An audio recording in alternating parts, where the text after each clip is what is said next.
영주권이 있더라면 이 학생이 훨씬 더 좋은 기업으로 갈 수 있었을 텐데라고 아쉬움이 남는 케이스가 굉장히 많습니다. 마지막 질문입니다. 영주권이 꼭 필요할까요? 유학생도 재학 중에 영주권 취득이 가능한가요?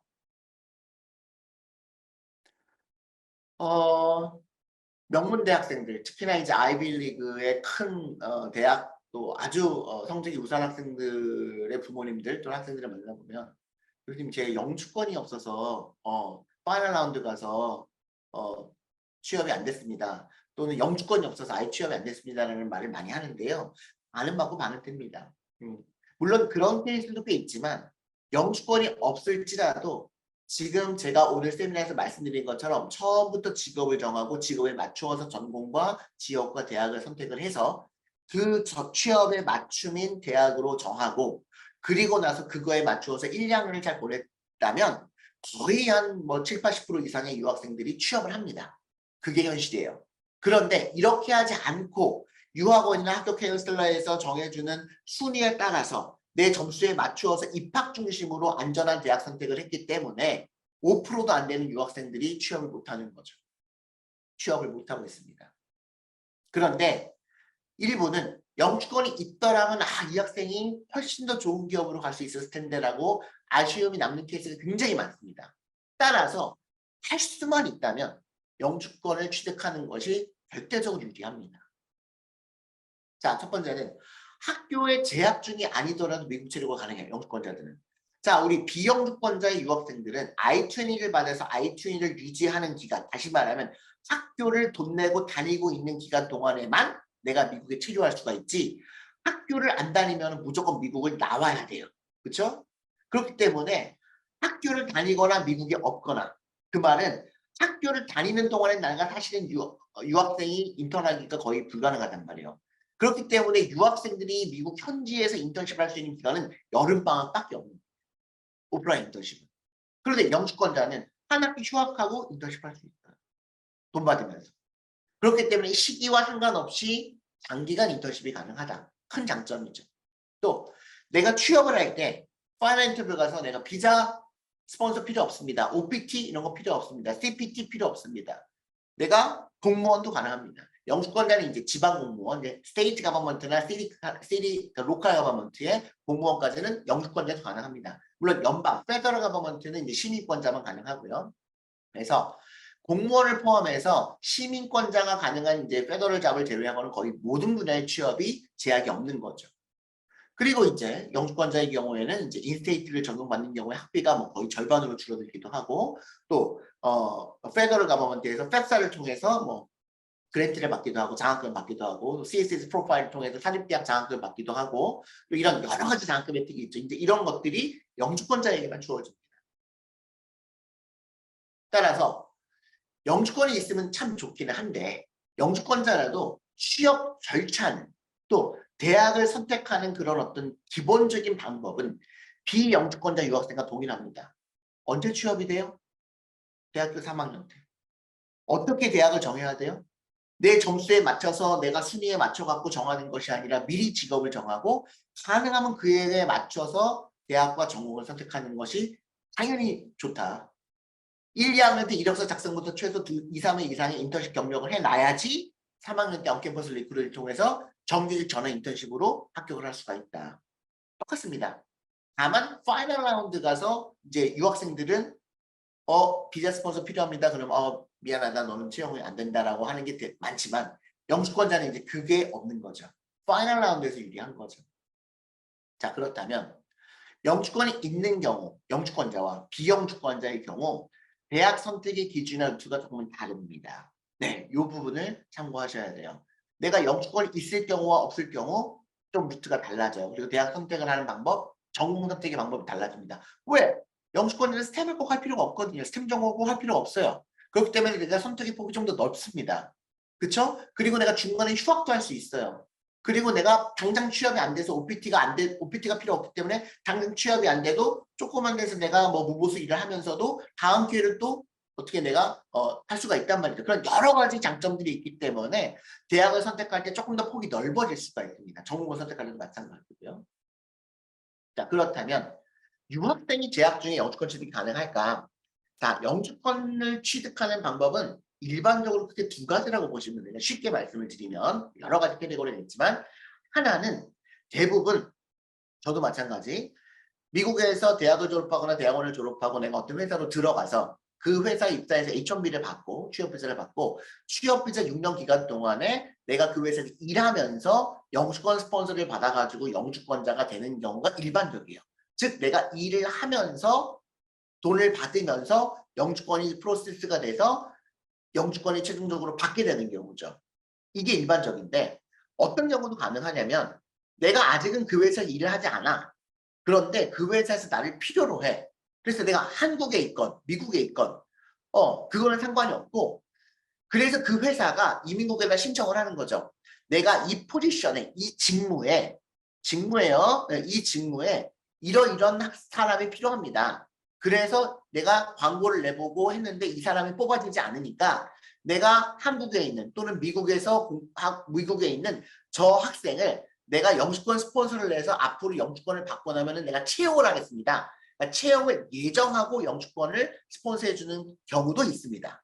네, 불법은 아닙니다. 그러니까 대부분의 영주권을 받는 케이스들은 유학생들은 내가 졸업하고 취업비자 받고 일을 하다가 영주권을 받는 경우가 대부분인데 일을 하면서 그 기업에서 그게 아니라 내가 한국에 있으면서 내가 뭐 고등학생인데 내가 앞으로 고등학교 졸업하고 나면은 내가 뭐 식당에 가서 일을 할 거야. 이거를 그 식당 사장님이 내가 식당 종업원을 많이 구하려고 하는데 맨날 없어지고 뭐 맨날 그만두고 하니까는 내가 한국에 있는 이 한국어를 할 줄 아는 이 학생을 내가 우리 식당으로 뽑겠습니다라고 영주권 신청을 이민국에다 할 수 있단 말이에요. 네. 그렇게 해서 내가 영주권을 받는 경우고 있습니다. 불법은 아니에요.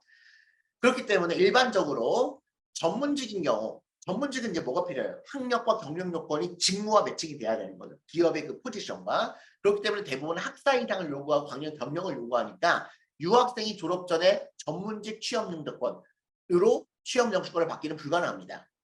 그런데 비숙련은 그러니까는 뭐 아무나 할 수 있는 거예요. 허드렛이 약간 뭐 그냥 아주 아무나 할 수 있으니까 학력이나 경력이 필요 없는 거죠.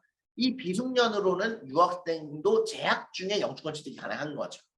오케이. 그래서 대부분 미국에 있는 유학생들이 영주권을 받는 경우는 결혼을 하기는 어렵잖아요. 뭐 대학 2학년, 3학년이 갑자기 미국 시민권자와 만나서 결혼을 해서 영주권을 받기는 좀 어려우니까 대부분 이제 비숙련이거나 아니면 뭐 이제 뭐 80만 불 투자이민이나 이런 쪽으로 해서 뭐 기도 하지만 대부분 이제 비숙련으로 영주권을 신청하는 경우들이 많은데요. 이 비숙련 영주권이 무슨 문제점이 있냐면 첫 번째는 정상적인 스폰서 기업에서 포지션을 찾아서 그 포지션과 유학생을 매칭시키기가 쉽지 않습니다. 그럴 거 아닙니까? 미국에도 사람이 지금 많은데 굳이 한국에 와갖고 공부하고 있는 유학생을 굳이 우리 식당에 스폰서를 3년 전서부터 해야 하면서 이 학생을 채용하겠다고 하는 게 이상하잖아요. 네. 그러니까는 전문직이라면 이 학생이 경력과 이 학생이 전공하고 이 학생이 공부한 게 딱 우리 회사 이 전문직 포지션과 매칭이 돼라고 해서 딱 이 학생과 매칭이 되니까 전문직 취업력은 이제 말이 될 수가 있겠지만 그렇지 않고 얘 아무 능력도 없고 아무것도 할 줄 알고 그냥 한국말만 할 줄 아는 이 학생을 굳이 이 학생을 우리가 뽑겠다라고 미리 사전에 이민국에다가 신청해가지고 영주권 스폰서를 한다는 것이 사실이 쉽지가 않죠. 그렇기 때문에 이거를 매칭을 시켜주는 명목으로 뭐 소위 말하는 뭐 이주공사나 또는 뭐 브로커분들이나 뭐 이런 쪽에서 이제 문제가 생기는 경우들이 많죠. 뭐 자세하게는 제가 좀 말씀드리기 어렵겠지만 자, 또 하나의 문제는 뭐냐면 이렇게 해서 어떻게 영주권을 받았습니다. 예, 그 회사에 근무를 하지 않은 상태에서 앞으로 근무를 할 거야라는 걸 가지고 그래서 영주권을 취득을 했으면 영주권을 취득할 때 가장 중요한 것은 뭐냐면 인텐션이거든요. 그 기업이 이 친구를 처음부터 고용할 목적의 의도가 있었냐. 또 지원자는 내가 그 회사에 가서 근무할 의도가 있었냐. 그 의도를 가지고 사실은 영주권을 판단을 하는데 가끔은 이럴 수도 있잖아요. 내가 영주권을 받아서 가서 한 달을 일을 해봤는데 이게 내가 생각했던 기업이랑 너무 안 맞아. 또는 그 회사에서 이 친구를 일을 시켜봤는데 너무 일을 못해. 그러면 해고를 할 수도 있고 내가 그만둘 수도 있잖아요. 이런 경우가 발생할 수 있기 때문에 내가 영주권을 받고 그 기업에 가서 일을 조금만 하고 그만두는 게 불법은 아닙니다. 불법은 아닌데 이게 한 기업에서 계속해서 자주 발생한다거나 어떤 한 이주공사에서 영주권을 다 받고 나서 전부 다 일을 안 하거나 또는 일을 했는데 그게 뭐 한 2달 하고 다 일을 그만둬 버리거나 이거는 이민국에서 봤을 때 의도가 없다고 볼 수 있어요. 뭔가 이거는 처음부터 채용하려는 의도가 없었고 지원자도 일하려는 의도가 없었는데 이건 뭔가 이상한데? 영주권 뭔가 이거는 사기 아니야? 이런 식으로 충분히 볼 수가 있는 소지가 있는 거죠. 그렇기 때문에 원칙적으로 영주권을 취득을 했으면 유학생이라도 나는 영주권 스폰해준 그 기업에 가서 그 식당에 가서 또는 그 뭐 피자헛에 가서 그 뭐 공장에 가서 그 학원에 가서 근무를 해야 돼요. 그게 원칙입니다. 그러다 보니까 영주권을 받고 내가 대학 2학년 말에 영주권을 받았는데 갑자기 휴학을 하고 그 기업 가서 일을 해야 되는 그런 경우가 발생을 하더라는 거죠. 또 대부분 그런 비숙련 영주권의 포지션이 전문직이 아니잖아요. 그러니까 아무나 할 수 있는 잡이다 보니까 실제로 가서 일하는 게 물론 돈을 받습니다. 왜냐면 이제 무보수로 일할 수는 없으니까. 근데 그게 경력에는 거의 도움이 되지 않는 내 전공과 아무 상관없는 그런 시간 낭비인 경우가 많더라는 거죠. 그렇게 최소 6개월, 1년을 일을 하는 것이 자칫하면 이게 이제 안 좋을 수 있기 때문에 기숙련 영주권을 진행하실 때는 정말 고려를 많이 하셔야 됩니다. 가장 좋은 것은 뭘까요? 기숙련 영주권인데 내가 장차 취업하려고 하는 분야와 유사한 직무의 비숙련 영주권의 직무에 있는 그 기업에서 나를 스폰서해 주는 거죠.